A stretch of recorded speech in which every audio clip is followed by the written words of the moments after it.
በኢትዮጵያ ኦርቶዶክስ ተዋሕዶ ቤተክርስቲያን የስብከተ ወንጌልና ሐዋርያዊ ተልእኮ መምሪያ ዋና ኃላፊ መልአከ ሰላም ቀሲስ ዳዊት ያሬድ እንደገለጹት ከአዲስ አበባ ሀገረ ስብከት አድባራትና ገዳማት በተገኘ ድጋፍ ቢሮው ለሰራተኛ ተነሳሽነት በሚመችና ቁሳቁስ በተሟላለት መልኩ ታድሶ ለአገልግሎት ብቁ ሆኗል። ይህ አዲስ አደረጃጀት በመምሪያው ስር ያሉ የሥራ ዘርፎች ተገቢውን አገልግሎት እንዲሰጡ ምቹ ሁኔታ ፈጥሯል ብለዋል። ስብከተ ወንጌልና ሐዋርያዊ ተልእኮ መምሪያ በበጀት ዓመቱ በርካታ እቅዶችን አቅዶ እየተንቀሳቀሰ ይገኛል።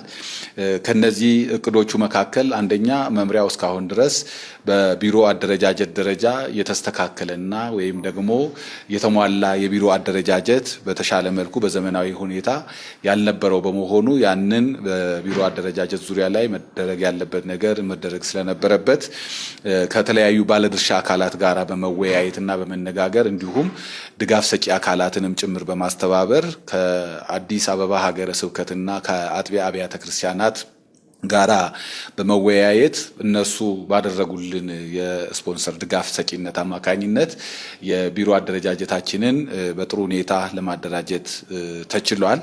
በዚሁ አግባብ መሰረት በአሁን ሰዓት ቢሮው በሚያስፈልጉት ማቴሪያሎች የተሟላበት ሁኔታ አለ። ለሰራተኞቻችንም በአግባቡ ቢሮዎቹ ተሟልተው ቢሮዎቹ ተደራጅተው ሰራተኞችን በአግባቡ በቢሮዎቹ እየተጠቀሙ ያለበት ሁኔታዎች ናቸው ያሉት። መምሪያው በራሱ በጀት እንዲተዳደር በቅዱስ ሲኖዶስ በተሰጠው መመሪያ መሰረት የሰው ኃይል የማደራጀትና የመመደብ ስራዎች በስኬት መከናወናቸው መልአከ ሰላም ቀሲስ ዳዊት ያሬድ ገልጸዋል። ለዚህም የጠቅላይ ቤተ ክህነት ብፁዕ ጠቅላይ ስራ አስኪያጅና የአስተዳደር መምሪያው እያደረጉት ያለው ድጋፍና ክትትል የሚመሰገን መሆኑን ኃላፊው ጠቁመዋል። በሌላ መልኩ ተጨማሪ የሰው ኃይል ያስፈልግ ነበረ። ይህም ማለት በቢሮ አደረጃጀታችን ዙሪያ ላይ በመንሰራበት ጊዜ የሰው ኃይል ወሳኝ ነገር ነውና አንድ ስራ ለመስራት የግዴታ ከዛ አንፃር የሰው ኃይል የማስመደብ ስራዎች ተሰርተዋል። ከዋና ጸሐፊ ጀምሮ የፋይናንስ ዘርፉን የሚመራ መምሪያው ያው በራሱ አደረጃጀት የበጀት እንቅስቃሴ እያደረገ ያለበት ሁኔታ ስላለ በራሱ ስለሆነ በቅዱስ ሲኖዶስ ምልዓተ ጉባኤ በተወሰነውና በተሰጠው አቅጣጫ መሰረት በጀት በራሱ እንዲያስተዳድር ስለተፈቀደ በዛ አግባብ መሰረት የሰው ኃይል ያስፈልግ ስለነበረ በሰው ኃይል የማደራጀት ስራዎች በአግባቡ እንዲሰሩ ተደርጓል። ይህንንም በመንሰራበት ሰዓት የጠቅላይ ቤተ ክህነት ብፁዕ ጠቅላይ ዋና ስራ አስኪያጅ ብፁዕ አቡነ ሳዊሮስ እንዲሁም ደግሞ የአስተዳደር መምሪያው እያደረጉልን ያለው ክትትልና እንዲሁም ድጋፍ እጅግ የሚበረታታና የሚመሰገን ተግባር ነው ብለን ነው የምናምነው። መምሪያው ከጥንት ጀምሮ ሲሰራበት የነበረውንና ዘመኑን የማይመጥን መመሪያ በመቀየር 10 ዲፓርትመንቶችና 39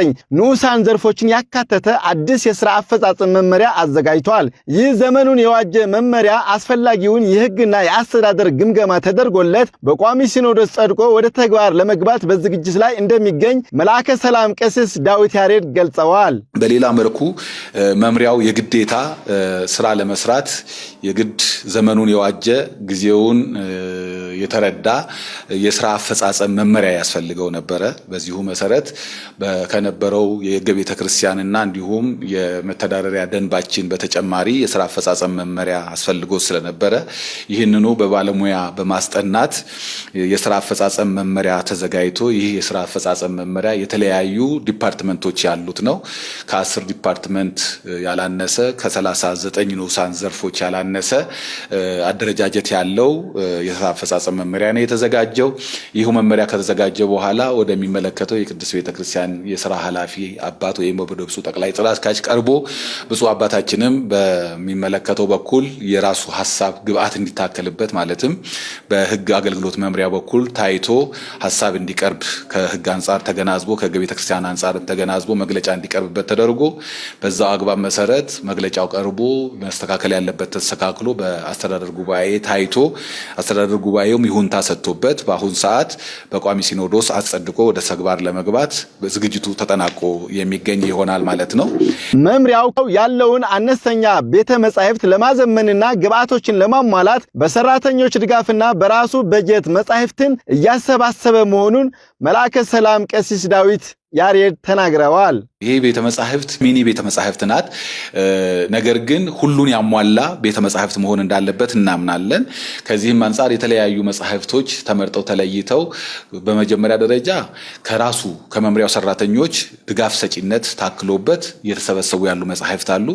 በተጨማሪም ደግሞ መምሪያው በራሱ ካለው በጀት ላይ ቀንሶ ወስዶ ሄዶ መርጦ መጻሕፍቶችን ገዝቶ ለማቅረብም በዝግጅት ላይ ይገኛል። በአሁን ሰዓት ለዓመታት ተቋርጦ የነበረውን የስብከተ ወንጌል ስምሪት በድጋሚ ተጠናክሮ መቀጠሉን መልአከ ሰላም ቀሲስ ዳዊት ያሬድ ገልጸዋል። አገልግሎቱ ከሐምሌ 19 ጀምሮ በየበዓላቱ በተለያዩ አህጉረ ስብከት በተቀናጀ መልኩ እየተሰጠ እንደሚገኝም ኃላፊው አክለው አብራርተዋል። በሌላ መልኩ ስምሪት ነው። ስምሪትም ለዓመታት ተቋርጦ ነው የነበረው። የስብከተ ወንጌልና ሐዋርያዊ ተልእኮ በተለያዩ ሀገሮች በአህጉረ ስብከቶች ስምሪት ያደርግ ነበረ። አሁን ላይ ግን የግዴታ መቀጠል ስለነበረበት ስምሪቱ ከሐምሌ ቅዱስ ገብርኤል ጀምሮ እስካሁን ድረስ በየበዓላቱ ስምሪቱ እየተከናወነ ነው ያለው ማለት ነው። ስለዚህ ስምሪቱን በተጠናከረ መንገድ አገልግሎት እየሰጠ ያለበት ሁኔታ ነው ያለው።